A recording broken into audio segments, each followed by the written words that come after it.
Friends, this is a clock prophecy update for November 2, 2019. Everything is falling into place so quickly now that our progression to critical mass in 2020 may seem inescapable. With each political victory we see handed to President Trump, we move closer to the takeover of the nations by Christ. But the enemy is resisting this advance toward freedom using the political process, the global media, atheist groups, and even social forums.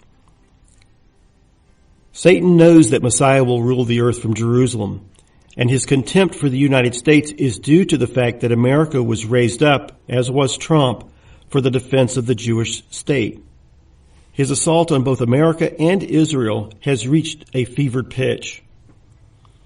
In the August 14 update, we discussed the catching up of the man-child in 2027 and the return of Christ in 2030. Based on that, our progression to critical mass in 2020 seems rather unlikely. But is it possible? Might the 144,000 experience early rapture at the age of 6 in 2020, followed by a 7-year wait before the conquest of the nations in 2027, when the man-child, then in heaven, reaches 13 years of age? If the first fruits of harvest, it's Revelation 14 verse 4, occurs in 2020, then the Lord's coming should take place in the fall of 2023 at the end of 1,260 days or 42 months. In that scenario, the return of Christ would be followed by a 4-year delay before the man-child begins to share his divine rule over the nations. The overthrow could therefore take place without the physical presence of the 144,000 on earth. In that event, the nations will have fallen before the man-child is given authority over them. And for that reason, our progression to critical mass may indeed occur sooner rather than later.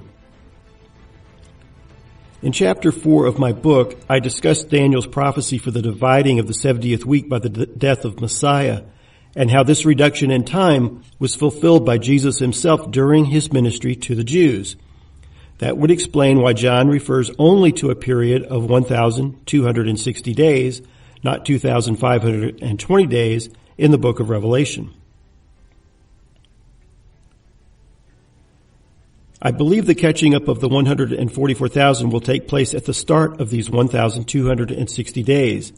Thus, if it does occur in 2020, the man-child's progression to adulthood will occur partly on the earth and partly in heaven. While again this is possible, I believe the 13-year period from 2014 to 2027 may have to elapse before we reach critical mass on the clock. This could go either way. Meanwhile, Satan is using every tool at his disposal to prevent any of these events from happening.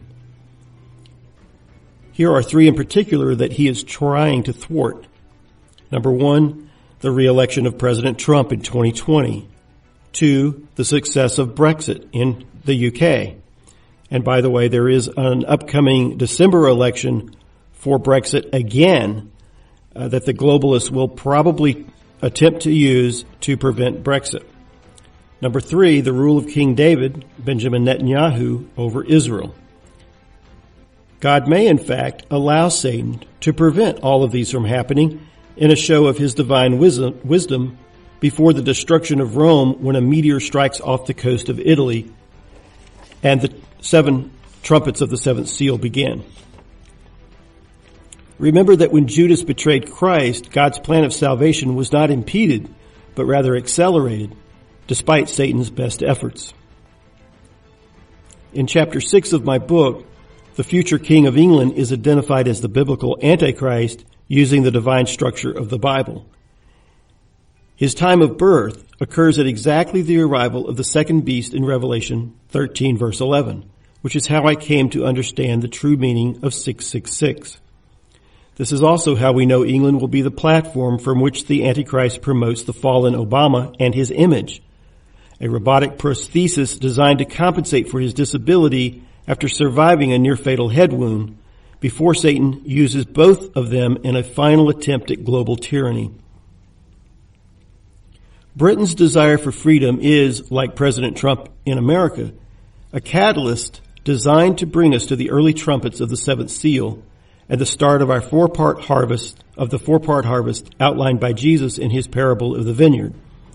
See my article on the four-part harvest to understand what I teach about the three rapture groups and why Jesus used 4 clock times to represent our redemption.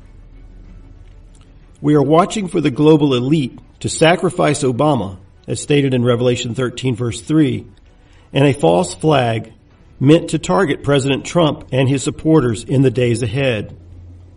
It could be they intend to kill Obama outright, but Bible prophecy says he will survive his deadly wound, after which the Antichrist will arise and idolize the fallen American leader. Remember that the Pope is the third 6 in 666. It is 3 individuals, not merely 2. We also watch for a 10-state confederation to replace the EU states that exist today, a configuration brought about by the destruction of that great city. Read Revelation 18, verses 1 through 10, meaning Rome. The meteor blast zone will extend approximately 1,600 miles, incinerating most of Europe and killing tens of millions of people. While the impact shockwave will stop at the English Channel and leave the Antichrist's headquarters in London unscathed, it will alter the geopolitical landscape of the entire world in 1 hour. The new political ideology of a reconfigured Roman Empire will perfectly mirror the tyrannical nature of early Rome, which is why John wrote the following in Revelation chapter 7, verse 8. The beast that thou sawest was and is not, and shall ascend out of the bottomless pit and go into perdition or destruction. And they that dwell on the earth shall wonder, whose names were not written in the book of life from the foundation of the world, when they behold the beast that was and is not and yet is. The beast that disappeared for a period of time and is now returning to global prominence is Rome, meaning the empire, not the Vatican whore, soon to be joined by a confederation of 10 satellite states. The Vatican, however, will be destroyed by the meteor, and of course much of Europe will be destroyed as well, which is why Rome will revive from that destruction for a short period of time. Please share this message with your pastor, family, and friends, and give a thumbs up to this video as well. God bless as you continue to hear what the Spirit is saying to the churches. Behold, I come quickly. This is Peter John Brandel.